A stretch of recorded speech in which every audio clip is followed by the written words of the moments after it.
The race has already started. Imagine someone told you that the next technology to completely transform your life won't fit in your pocket. It won't sit on your desk. It won't even stay behind a screen. It will walk through your front door. Just a few years ago, that sounded impossible. Not because engineers lacked imagination, but because four different technologies were missing at the same time. Robots couldn't think well enough. Their hands weren't dexterous enough. Their batteries didn't last long enough. And the computers inside them couldn't process the world fast enough. Then, almost overnight, everything changed. Large AI foundation models learned to understand language, images, and increasingly, the physical world. The same breakthroughs that made AI assistants dramatically more capable also gave robots something they had never truly possessed before: a general-purpose brain. At the same time, battery technology improved after years of investment driven by electric vehicles. Compact electric motors became lighter, quieter, and more efficient. High-resolution cameras and depth sensors became dramatically cheaper. Cloud computing allowed robots to learn from enormous amounts of shared experience, instead of starting from zero. For decades, these technologies evolved separately. Now they're converging, and history shows that convergence changes everything. A smartphone wasn't invented by one breakthrough. It happened when processors, batteries, touchscreens, mobile internet, and software matured at the same time. Humanoid robots are following the same pattern. That's why this race suddenly feels like it's happening everywhere. Tesla is building Optimus. Figure AI is deploying humanoids into industrial environments. Agility Robotics is putting Digit to work in logistics. Aptronic is developing Apollo for industrial and commercial tasks. 1X is focusing on robots designed to work safely around people. Each company is taking a different path, but they're all chasing the same destination. Not the factory, the home. Because factories are only where robots learn to work. Homes are where they must learn to live. And that is an engineering challenge unlike anything humanity has attempted before. A warehouse follows rules. A family does not. A child drops a glass. A dog runs through the kitchen. An elderly parent suddenly loses balance. People speak with sarcasm, emotion, frustration, love. For a robot, understanding those moments is far more difficult than lifting a heavy box. Which raises a fascinating question. If homes are the hardest environment on Earth for a machine, why are the world's biggest technology companies convinced they'll eventually become the largest market for humanoid robots? The answer begins with a problem that has nothing to do with technology and everything to do with humanity itself. Why your home is the final frontier. For more than half a century, engineers have built robots that could outperform humans at one thing: welding, painting cars, moving heavy boxes, assembling electronics. But there was a catch. Every one of those robots worked in environments designed specifically for them. The floor was perfectly mapped. The lighting never changed. Every object appeared exactly where the robot expected it to be. In engineering, this is called a structured environment. A home is the complete opposite. It is an unstructured environment. And that changes everything. Imagine asking a robot to make breakfast. Not in a laboratory, but in your kitchen. It must recognize dozens of different objects. A ceramic bowl, a glass bottle, a loaf of bread that's almost empty, a banana that's ripe today but wasn't yesterday. Then someone interrupts. Your child asks for pancakes instead. The dog runs between its legs. The phone rings. Grandpa needs help standing up. Nothing follows a script. To a human, this feels effortless. Your brain combines vision, memory, touch, balance, language, and common sense without you ever thinking about it. For a robot, each of those abilities is an engineering discipline on its own. Its cameras must constantly rebuild a three-dimensional map of the room. Its AI must identify hundreds of objects, even when they're partly hidden or moved to unfamiliar places. Its hands must adjust their grip hundreds of times, every second, so they don't crush an egg or drop a glass. Its control system must keep perfect balance while carrying a tray across a floor covered with toys. And perhaps the hardest challenge of all, it must understand people, not just their words, but their intentions. When someone says, "It's getting cold in here," are they making conversation, asking to close a window, requesting the heating, or simply thinking out loud? Humans solve questions like these through years of experience. Teaching a machine to do the same has become one of the greatest challenges in artificial intelligence. That is why robotics changed so dramatically when modern AI foundation models arrived. Instead of programming every possible situation by hand, engineers began training robots to reason across unfamiliar situations, much like people do. The goal was no longer to teach a robot every answer. It was to teach it how to figure out new answers. That's the difference between a machine that follows instructions and one that can genuinely assist a family, which is why companies aren't racing to build a better vacuum cleaner. They're racing to build something history has never seen before, a machine capable of adapting to everyday human life. And if they succeed, the greatest challenge won't be getting families to buy one. It will be earning something no engineer can manufacture: trust. Because the first family to welcome a humanoid robot into their home won't be testing its strength, they'll be testing its judgment. The first family. Technology changes the world twice. The first time, when engineers prove it works. The second time, when ordinary people decide they trust it. That second moment is almost always the one history remembers. The internet didn't change society because the first website went online. It changed because families invited it into their homes. The smartphone didn't transform civilization because the first touchscreen worked. It transformed civilization because billions of people decided they couldn't live without one. Humanoid robots will face exactly the same test. Not inside a laboratory, not inside a factory, but inside an ordinary home. The company developing this robot spent years testing it in carefully controlled environments. It learned to sort packages, carry heavy containers, open doors, climb stairs, even fold laundry. But the engineers knew something uncomfortable. Success in a factory proves a robot can perform tasks. It doesn't prove the robot can live with people. So instead of inviting professional testers, they chose an ordinary family: 2 working parents, 2 children, an elderly grandfather, a home filled with interruptions, emotions, unexpected decisions, and daily routines. In other words, the perfect engineering challenge. The robot arrived just after sunrise. There was no dramatic music, no cheering crowd, just a delivery truck and a machine carrying years of research inside a body, designed to move through a world built for humans. Before taking another step, the robot paused, not because it was confused, because it was observing. Its cameras scanned every room. Depth sensors measured walls, furniture, and staircases. Microphones began separating voices so it could learn who was speaking. At the same time, its onboard AI wasn't simply creating a map of the house. It was beginning to build something far more valuable: a model of the family's life. Who always woke up first? Which child rushed out the door every morning? Which cupboard held the coffee? Where grandpa instinctively reached for support before standing? To the family, these details were invisible. To the robot, they were the difference between being a machine that followed commands and one that could anticipate needs. This is another major shift happening in robotics today. The newest humanoids are no longer being trained only to complete tasks. They're being trained to understand context. Because carrying a glass of water isn't difficult. Knowing who needs it, when they need it, and why they need it, that's the real intelligence. The hardest problem was never walking. For decades, the world believed the hardest challenge in robotics was movement. Teaching a machine to walk, climb stairs, open doors, balance on uneven ground.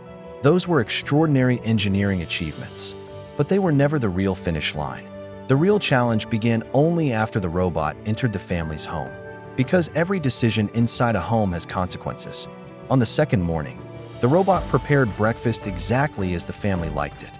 Not because someone had programmed every detail, but because it had spent nearly 2 days observing patterns. Who preferred coffee? Who skipped breakfast? Who always rushed out the door at the last minute? To the family, it felt thoughtful. To the engineers watching remotely, it was something much more important. The robot had successfully predicted human behavior. Prediction is one of the biggest goals in modern artificial intelligence. The more accurately a system can predict what happens next, the more useful it becomes. Recommendation systems predict what you'll watch. Navigation systems predict traffic. Language models predict the next word. A home robot must predict something far more difficult: people. And people rarely behave the same way twice. Then, just as Emma reached for the front door, the robot spoke. "Emma, you've forgotten your inhaler." She stopped instantly. She hadn't mentioned it. Neither had her parents. So how did the robot know? It hadn't read her mind. It had connected information. It remembered that Emma usually carried an inhaler before school. It knew today's pollen count was unusually high. It noticed the inhaler was still on the kitchen counter. Individually, those details meant very little. Together, they told a story. That's exactly how many modern AI systems work. They don't rely on one dramatic clue. They combine hundreds of small signals that humans often overlook. Emma quietly picked up the inhaler. "Thanks," she smiled, and walked out the door. The moment lasted only a few seconds. But inside the kitchen, everything had changed. Her parents no longer saw a robot that could cook breakfast. They saw a machine that could notice what they missed. And that realization raised a question far bigger than engineering. If a robot can recognize danger before you do, should it always tell you? Should it interrupt? Should it decide? Or should that choice always belong to a human? Building a robot that can walk into your home is an engineering achievement. Building one that knows when to speak and when to remain silent may prove to be the hardest problem of all. Because the future of home robotics won't be decided by stronger motors or faster processors. It will be decided by one word: trust. And before the family had time to answer that question, the robot faced a situation no engineer could completely prepare it for. The engineers gave the robot one instruction above all others: observe before acting. Don't try to impress anyone. Don't solve problems that don't exist. Don't interrupt human routines unless you're certain you'll make them better. For the rest of the day, the robot hardly did anything at all. And that was exactly what the engineers hoped to see. Because before a family can trust a robot with their home, the robot must first prove that it understands the people who live there. Then, on the second morning, without anyone asking, it quietly made its first decision. And from that moment on, the family stopped seeing it as a machine they had purchased. They began wondering if they had just welcomed a new kind of intelligence into their home. The economy that changed everything. 3 months later, life inside the house felt different. Not because the robot had become part of the family, because it had quietly removed hundreds of tiny interruptions from every week. Grandpa no longer hesitated before walking downstairs alone. The children argued less about chores. Dinner no longer depended on which parent got home first. Laundry didn't pile up. Groceries appeared before the refrigerator became empty. The robot hadn't created more hours in the day. It had simply returned hours the family didn't realize they were losing. That might sound like a small improvement. History suggests otherwise.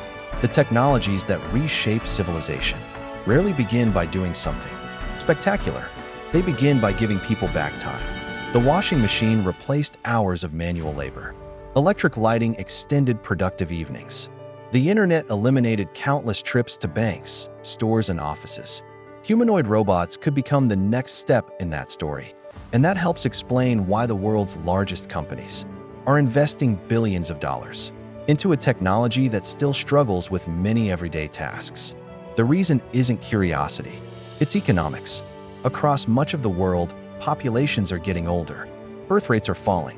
Healthcare systems need more caregivers than they can recruit. Factories struggle to fill skilled positions. Construction companies delay projects because there aren't enough experienced workers. Meanwhile, demand keeps growing. More homes, more hospitals, more deliveries, more care. Humanity isn't running out of work. It's running out of workers. That's why many robotics companies no longer describe humanoid robots as consumer gadgets. They see them as part of tomorrow's essential infrastructure. But solving that problem requires far more than better hardware. A home robot can't just carry groceries. It must safely carry groceries through a crowded hallway, while avoiding a child chasing a dog. Then recognize that grandpa has dropped his medication, and decide which problem matters most. That's not a movement problem. It's a reasoning problem. And until recently, machines simply weren't capable of that kind of flexible decision-making. Now they are beginning to be. Not perfectly, not consistently, but enough that engineers around the world believe the tipping point may finally be approaching. Standing in the kitchen, the family saw only one helpful robot. Standing back, the rest of the world saw something entirely different. The beginning of a new economic era. Because once a machine can reliably help inside the most unpredictable place on Earth, its potential extends far beyond a single home. It reaches every neighborhood, every hospital, every school, every city, And that's when the family realized something they had never considered before. They hadn't just volunteered to test a new product. They had become the first witnesses to a technological transition that could redefine everyday life for billions of people. When one family became millions, no one noticed the exact day it happened. There was no ceremony. No president stood behind a podium. No headline declared, "The robot age begins today." History almost never announces itself like that. Instead, another family ordered a robot, then another, then another. At first, the waiting list stretched for months. Factories expanded. New factories were built. Supply chains that once served the electric vehicle industry began producing batteries, motors, sensors and actuators for humanoid robots. Machine shops that had spent decades manufacturing automotive parts quietly shifted toward robotic joints and precision gearboxes. The race was no longer about inventing better robots. It was about building millions of them. History had entered the manufacturing phase, and that's when technologies become impossible to stop. The same thing happened with automobiles, with televisions, with personal computers, with smartphones. The invention changes the world once. Mass production changes it forever. Inside homes, the changes were almost invisible. Parents no longer rushed home as early because someone was always there to receive deliveries. Older adults remained independent for years longer with help getting dressed, preparing meals, and recovering after minor falls. Children grew up asking robots homework questions as naturally as previous generations searched the internet. Even architects began designing homes differently. Doorways became easier for both people and robots to navigate. Kitchens were planned so two humans, or one human and one robot, could cook together without constantly getting in each other's way. Charging stations disappeared into walls just as Wi-Fi routers had quietly disappeared into ceilings. A new profession appeared almost overnight: home robot technician. Not because robots constantly broke, but because families wanted experts who could customize personalities, upgrade capabilities, and integrate new skills. Universities introduced degrees in human-robot interaction. Insurance companies rewrote policies for homes where intelligent machines made safety decisions. Builders, software engineers, electricians, and healthcare providers all adapted. Entire industries reorganized around a technology that hadn't even existed a generation earlier. This is what economists call a general-purpose technology, a technology so influential that it doesn't create just one new industry. It transforms almost every existing one. Electricity did it. The internet did it. Artificial intelligence is already doing it. The future arrives quietly. If you could travel 100 years into the past, almost every modern home would seem impossible. Lights that respond instantly with the touch of a switch. Water arriving from a tap. A machine that washes clothes while you sleep. Another that preserves food for weeks. A device in your pocket capable of answering almost any question. None of those inventions changed humanity because they were exciting. They changed humanity because they quietly became ordinary. Humanoid robots may follow the same path, not because they'll replace human relationships, but because they'll reshape the work that surrounds those relationships. One day, children may find it strange that grandparents once struggled alone to get out of bed. They may be surprised that parents spent hours every weekend cleaning, folding laundry, carrying groceries, or worrying about whether an elderly relative was safe at home. Not because people stopped caring, but because technology gave them something far more valuable than convenience. It gave them time. Time to sit together at dinner. Time to read another bedtime story. Time to visit aging parents instead of rushing through household chores. That has always been the hidden purpose of great technology. Not to replace humanity, to give humanity more space to be human. But every powerful technology asks for something in return. Electricity required an entirely new infrastructure. The internet forced society to rethink communication, privacy, and security. Artificial intelligence is forcing us to rethink knowledge itself. Humanoid robots may force us to rethink trust. How much responsibility should we hand to a machine? How much independence should it have? How much of our private lives should it be allowed to understand? Those questions won't be answered by engineers alone. They'll be answered in living rooms, at dinner tables, in classrooms, inside governments, and by millions of ordinary families, deciding what role intelligent machines should play in their lives. Perhaps that's the biggest lesson of all. The future doesn't arrive when a company unveils a new robot on a stage. The future arrives the first morning an ordinary family wakes up, walks into the kitchen, and realizes they've already started depending on it. That moment won't feel like science fiction. It will feel surprisingly normal. And history has shown us something remarkable. The technologies that become normal are usually the ones that change civilization forever.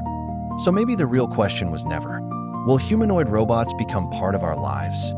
Maybe the real question has always been, when they do, what kind of humans will we choose to become? Because every generation inherits the future, but this generation has something far rarer. It has the opportunity to build it. If you want to understand the technologies, engineering breakthroughs, and scientific discoveries shaping the decades ahead, subscribe to Future Wealth Vision. Because tomorrow isn't appearing by accident. It's being engineered today.